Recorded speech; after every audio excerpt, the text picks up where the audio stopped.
Olá, louvado seja nosso Senhor Jesus Cristo, para sempre seja louvado, glória ao Pai, ao Filho e ao Espírito Santo, como era no princípio, agora e sempre. Amém. Caros paroquianos da Paróquia São José Operário, hoje, quarta-feira, nessa quinta semana da Quaresma, dia 24 de março, a Igreja nos oferece para refletir o Evangelho de João, capítulo 8, versículos de 31 a 42. O Senhor esteja convosco, Ele está no meio de nós. Proclamação do Evangelho de Jesus Cristo, segundo João. Glória a vós, Senhor. Naquele tempo, Jesus disse aos judeus que nele tinham acreditado: Se permanecerdes na minha palavra, sereis verdadeiramente meus discípulos, e conhecereis a verdade, e a verdade vos libertará. Responderam eles: Somos descendentes de Abraão e nunca fomos escravos de ninguém. Como podes dizer, vós vos tornareis livres? Jesus respondeu: Em verdade vos digo, todo aquele que comete pecado é escravo do pecado. O escravo não permanece para sempre numa família, mas o filho permanece nela para sempre. Se, pois, o filho vos libertar, sereis verdadeiramente livres. Bem sei que sois descendentes de Abraão, no entanto procurais matar-me, porque a minha palavra não é acolhida por vós. Eu falo o que vi junto do Pai, e vós fazeis o que ouvistes do vosso pai. Eles responderam então: Nosso pai é Abraão. Disse-lhe Jesus: Se sois filhos de Abraão, praticai as obras de Abraão. Mas agora vós procurais matar-me, a mim, que vos falei a verdade que ouvi de Deus. Isso Abraão não o fez. Vós fazeis as obras do vosso pai. Disseram-lhe então: Nós não nascemos do adultério, temos um só pai, Deus. Respondeu-lhe Jesus: Se Deus fosse vosso pai, certamente me amaríeis, porque de Deus é que eu saí e vim. Não vim por mim mesmo, mas foi Ele que me enviou. Palavra da salvação. Glória a vós, Senhor. Caros irmãos e irmãs, nessa quarta-feira, nos deparamos aí com esse Evangelho de João, faz parte de um longo discurso de Jesus para os fariseus, que são os judeus, que estão programando e querendo matar Jesus. E Jesus faz esse longo discurso de anteontem, de ontem, de hoje, tentando explicar para os judeus que o princípio de Deus é outro. É bom a gente lembrar que quando a gente fala de fariseus, doutores da lei, nós estamos falando de autoridades religiosas que fundamentam a sua fé na lei, que fundamentam a sua fé no cumprimento de normas, regras, leis, nada mais além disso. Seria a mesma maturidade o seguinte: eu sou batizado, mas basta ser batizado e eu não tenho compromisso nenhum de me comportar como um batizado.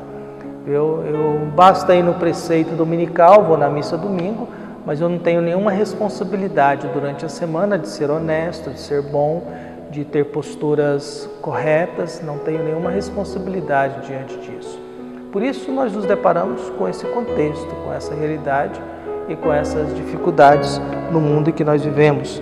E a gente vai tentando dar passos, a gente vai tentando compreender cada vez mais quem é esse Jesus nesse tempo da Quaresma, em que nós vamos refletindo sobre a dureza da vida, mas ao mesmo tempo nos preparando para a próxima semana, que é a Semana Santa, mas o nosso objetivo é chegar na Páscoa. Esse processo tem que estar muito claro na nossa cabeça. O meu objetivo é chegar na Páscoa. Mahatma Gandhi, que é um líder político indiano, que nasceu em 1869 e morreu em 1948, dizia: Você nunca sabe que resultados virão da sua opção, mas se você não fazer nada, não existirão resultados. A gente precisa fazer opções. Jesus fez uma opção. A opção dele é de fazer a vontade do Pai. Jesus não é um homem preocupado com a sua vontade. E por isso ele está nesse discurso aí e vai dizendo: Se permanecerdes na minha palavra, sereis verdadeiramente meus discípulos e conhecereis a verdade, e a verdade vos libertará. Quando a gente fala de palavra na Bíblia, nós não estamos falando de um som pronunciado. É bom a gente lembrar que no relato da Bíblia, a palavra de Deus ela é uma palavra criadora.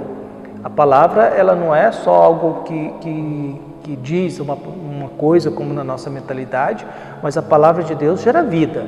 faça-se o homem a nossa imagem e semelhança. O homem se fez. Então, quer dizer, a palavra de Deus na Bíblia, ela realiza, ela interfere na existência humana, ela interfere na natureza, ela muda a natureza. Até porque a natureza que está aqui antes de nós, ela vai permanecer depois de nós. Por isso Jesus diz, faça-se a luz se fez. Deus diz, faça-se a luz se fez. Por isso, quando Jesus fala permanecer na palavra dele, não é só uma questão teórica, é um modo de agir, é um modo de se comportar. Até porque nos evangelhos, muitas vezes os evangelistas não dizem o que Jesus está falando, mas mostram o que Jesus fez. Viu? Jesus estava ensinando, criou admiração e depois ele fez isso. Viu?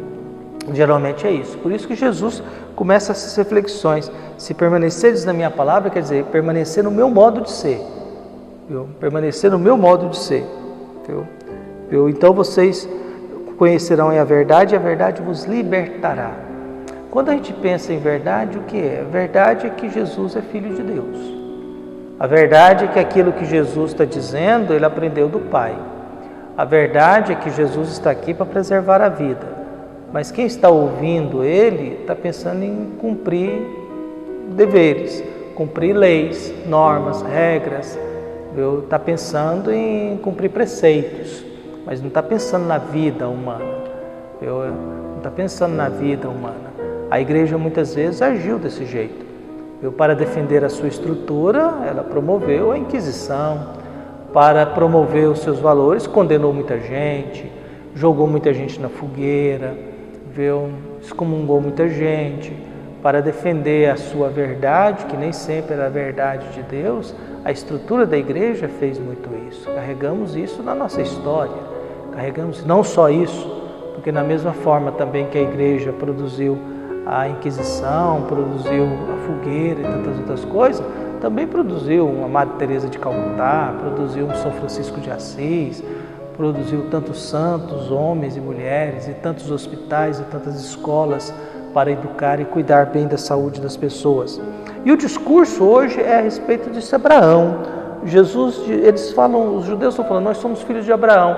E Jesus diz, não são não. Somos sim, senhor, não são não. Como não somos? Porque se são filhos de Abraão, vocês não estavam pensando em morte.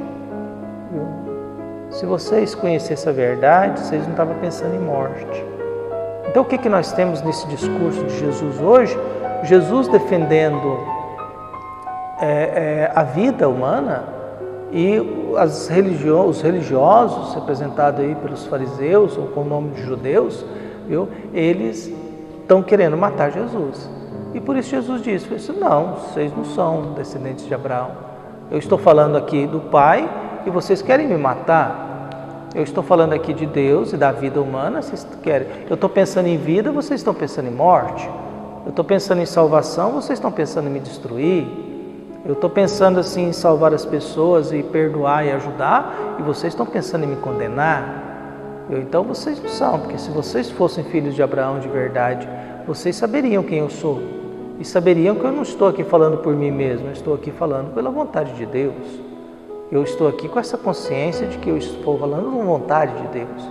Isso é um exercício bom da gente às vezes pegar o que a gente anda falando e perguntar, mas Deus está de acordo com isso? Será que isso aqui é uma vontade de Deus? Será que essa fala minha é uma vontade de Deus? Será que essa crítica que eu faço é uma vontade de Deus? Afinal, a quem eu estou servindo? Estou servindo a Deus ou estou servindo a grupos fechados? Afinal, onde é que está fundamentada a minha fé? Por isso que Jesus falou assim, se vocês permanecerem na minha palavra, vocês conhecerão a verdade e a verdade vos libertará. Libertar o quê? Libertar do pecado, libertar da escravidão. Nós não somos escravos, vocês são os escravos da lei. Eu curei um cara aqui no sábado e vocês querem me matar porque eu curei, quer dizer, vocês querem me matar porque eu fiz o bem a alguém? Vocês querem me condenar porque eu ajudei alguém a se livrar de uma cama depois de 38 anos? Então, quer dizer, vocês falam que são filhos de Abraão, mas vocês estão pensando em morte. Vocês falam que são filhos descendentes de Abraão, mas vocês estão pensando em morte. E nós vivemos num mundo de mortes. Por quê? Por descuido, por falta de educação, por falta de conscientização, por divulgações de ideologias irresponsáveis, e agora paga-se um preço muito alto pelo descuido, paga-se um preço muito alto pela irresponsabilidade das autoridades do país, paga-se um preço muito alto, e quem vai sendo jogado nos cemitérios, que nem tem o direito de fazer o velório dos seus, a gente acaba pensando a que ponto chegamos de insensibilidade. E nos estamos insensíveis igual esse auditório que está ouvindo Jesus, que Jesus está dizendo, vocês são escravos da lei, vocês são escravos de certas regras, certas normas, mas vocês não estão vendo aqui que eu estou falando do amor de Deus, que eu estou falando que vocês vão acabar morrendo no pecado de vocês, porque vocês... Então quer dizer, é muito interessante, porque eles querem condenar Jesus à morte, mas Jesus diz, sim, mas vocês morrerão no pecado de vocês.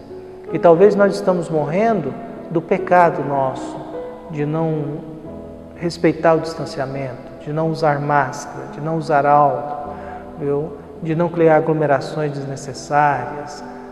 Talvez a gente está morrendo por causa do pecado nosso, de ignorar um vírus, como se esse vírus escolhesse, como se esse vírus tivesse coração, como se esse vírus tivesse consciência, como se esse vírus orasse para uma criança, não vou pegar não, porque é uma criancinha, acabou de nascer, não vou fazer isso não vou pegar, não é assim. O vírus, se você traz ele para dentro de você, ele vai cumprir o seu papel, ele vai desempenhar a sua função, ele vai te consumir. E se você não estiver muito bem de saúde, apesar que agora isso não é nem mais regra, porque a mutação e as variantes aí, a gente não tem noção delas, a gente acaba aí morrendo por causa dos nossos pecados. Por isso a minha prece hoje é pelo nosso país, a minha prece hoje talvez é um pedido de perdão por causa do descuido e dos pecados que vamos cometendo. A minha prece hoje talvez seja por causa da nossa ignorância, ou talvez por causa da nossa escravidão, em função de alguns tipos de informações, ou a nossa escravidão a respeito de alguns tipos ideológicos, alguns tipos de postura, alguns tipos partidários, e aí a gente vai jogando Deus fora, a gente joga a vida fora e nos esquecemos deste grande mistério, de que nós devemos permanecer na palavra de Jesus, e se a gente descobrir qual é a verdade, e a verdade é Ele, é o que Ele ensina, isso vai nos tornar livres. Afinal, no mundo em que nós vivemos, nós somos livres ou escravos.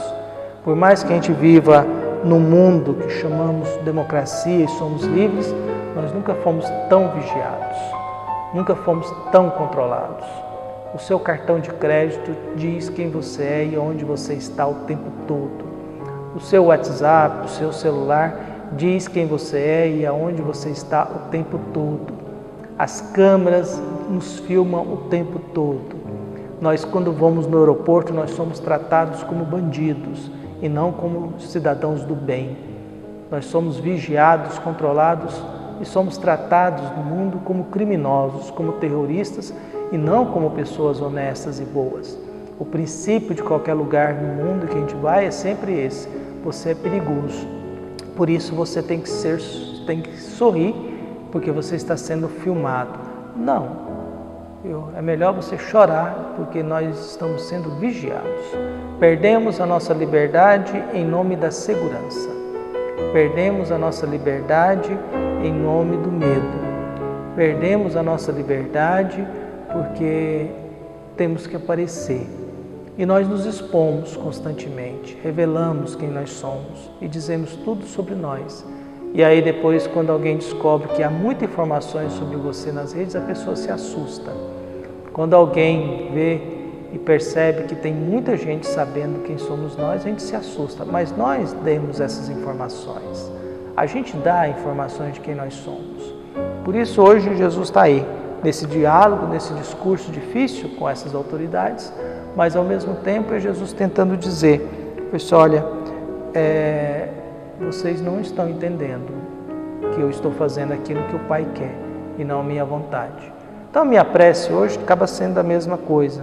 A gente reze para a gente perceber se eu estou sendo uma pessoa livre se eu estou buscando a verdade, apesar que nós vivemos hoje no pós-verdade. Isso é uma coisa complicada. O que é uma pós-verdade? Uma pós-verdade é quando alguém diz algo e um grupo de pessoas começa a acreditar nisso. Um exemplo claro, os terraplanistas, que dizem que a Terra não é redonda ou oval, mas que a Terra é plana. Uma pós-verdade é quando alguém diz que o Sol é quadrado e azul e encontra seguidores que acreditam que o Sol é quadrado e azul. É absurdo? Não, isso acontece muito, mais do que a gente pensa. Uma pós-verdade é quando eu coloco Deus à minha imagem e semelhança. Quer dizer, o sucesso das religiões hoje é porque as religiões viraram supermercados, né? Eu vou escolhendo no mercado religioso aquele produto que mais me agrada, aquela fala de Deus que mais me agrada. E se eu falo algo e que me desagrada, eu descarto, eu mando uma mensagem, eu condeno, eu julgo, eu adjetivo, né? A gente começa a taxar as pessoas como elas sendo aquilo outro. Eu sempre acho que quem adjetiva muito é porque está mal informado, ou não está entendendo muito, ou não consegue enxergar o contexto total. Porque ter uma visão mais global é muito difícil, dá muito trabalho. A gente se apegar a Jesus e perceber essa verdade de Jesus e buscar essa liberdade não é tarefa para qualquer um. Às vezes a gente prefere muito mais ser escravos do que necessariamente livres. Viu? Existe um livro antigo de Litiene Aborreci, se eu não me engano, que ele escreve: por que nós servimos a tiranos? Por que a gente abre mão da nossa liberdade para servir a tiranos? Um fenômeno são as guerras mundiais, o nazismo, por exemplo. A gente abre mão da nossa liberdade para servir a tiranos. E isso às vezes é muito comum no nosso meio. Então a minha prece hoje é que nós não percamos a nossa liberdade, mas procuremos buscar Jesus Cristo, que vai nos apresentando o Pai e vai promovendo a vida e não a morte. Um abraço e até mais.